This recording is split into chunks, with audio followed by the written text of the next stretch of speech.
When you talk about greatest players of all time, Larry Bird's gonna be mentioned. You want to put it against Jordan? You want to bring LeBron in? He's really good, but how good is he? I'll take Larry Bird's triple MVPs against any 3 seasons out there. Oh yeah, he called me a nigga. Would you rather have Kevin Durant or Larry Bird? I'm going Larry Legend. He's the only guy that won 3 straight MVPs in the league where Magic Johnson and Michael Jordan were present. Also Larry Bird, though he played with a big 3, McHale and the Chief, he and KD had a lot of the same skills. They both could dribble, pass, and shoot. They both could knock it down from 3. They both could play from the post. They both did their best to compete defensively. But perception is reality. When you talk about greatest players of all time, 5 through 10 on anybody's list, Larry Bird's gonna be mentioned. Kevin Durant isn't in that category just yet. It's a really fascinating question. Durant is the greatest scorer of the basketball that the game has ever seen. It's just so hard to put anybody ahead of Larry Bird while they're still playing at this stage of their careers. But if anybody does belong there, I don't want to pick at straws, but Michael Jordan is the greatest scorer that the game has seen, and Wilt Chamberlain. Chamberlain has his own record book. Correct. You were the one who first said that to me, and you were right. But I think Kevin Durant can score points more ways than Michael Jordan or anybody else ever. That's a whole other discussion for another time. Who talked the most shit to you on that court when you was playing? Larry Bird. Oh yeah, he called me a nigga. What? Yeah, Larry Bird called us a nigga. Me and this nigga named Buck Johnson. I played with him. I played with this when I first got traded over there to Houston. So, you know, Larry Bird got that long ass potato that shot like he was. That motherfucker, he pump faked that shit. I was coming from behind, and Buck was coming from the front because Buck was guarding the motherfucker. So I was getting ready to swipe that shit, take that bitch down there and throw it down. I thought I would. Shit, that motherfucker pump faked us, and me and him, we hit each other in the air. Bam, we some kind of way, and we fell out on the ground. Like what?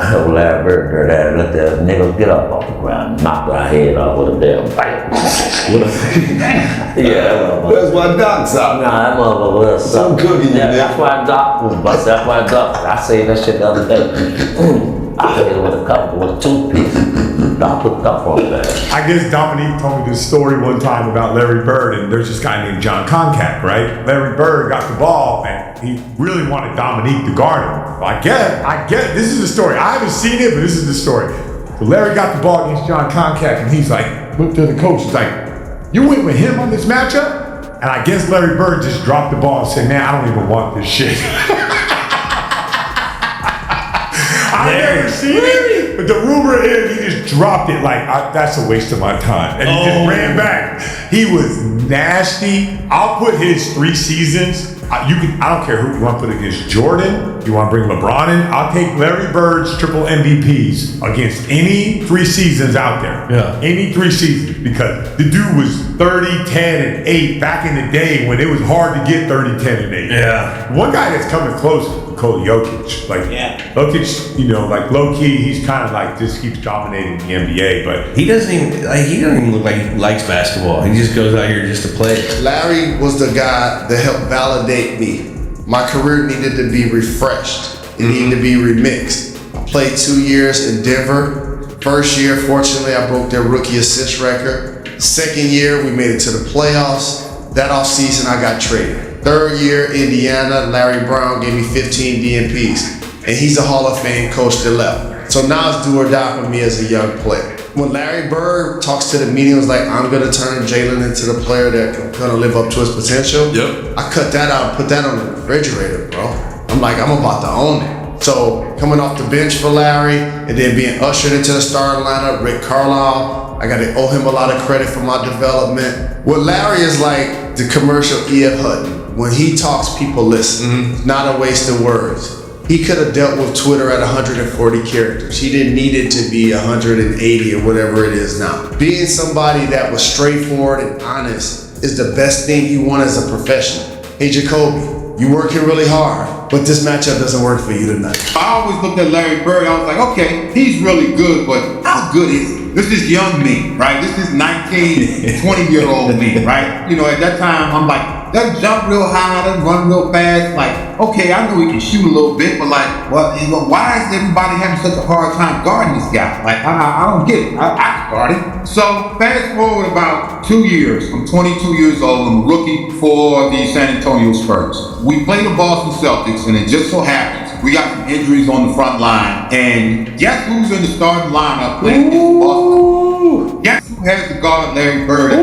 position playing alongside David Robinson, right? Ooh. So I'm like, yeah, see what's up with this guy, right?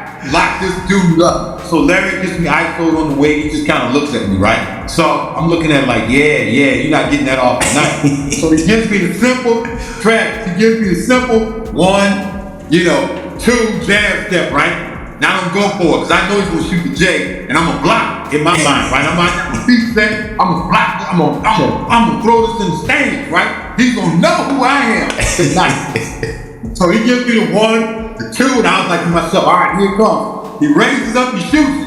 I jump to the moon, swing with everything I got. Now, tap his hand like that, right? So when I come down, I turn back and I look real quick. I was like, ball going through.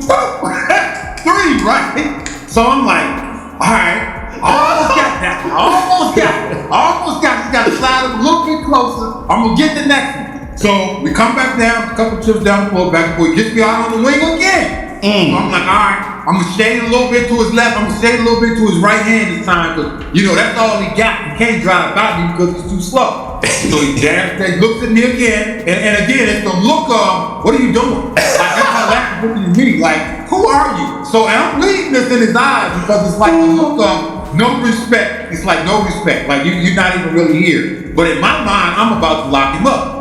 So I shade to the right, gives me the same move, Travis. Same move. 1, 2, and I'm like,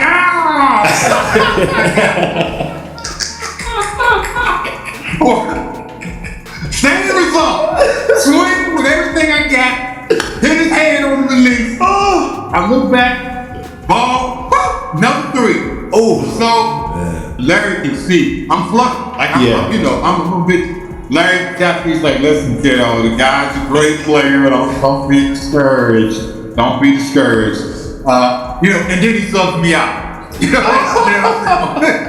then I said, Don't be discouraged. You're out of the game.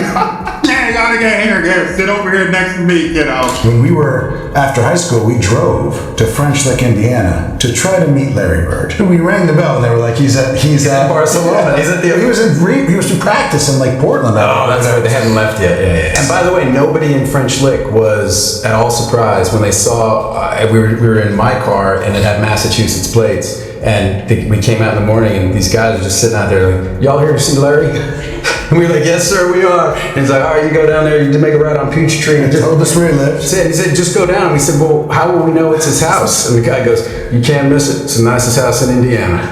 And sure enough, we drove down. It also had a huge full court basketball court in the front yard. So it was like, that's probably Larry's house.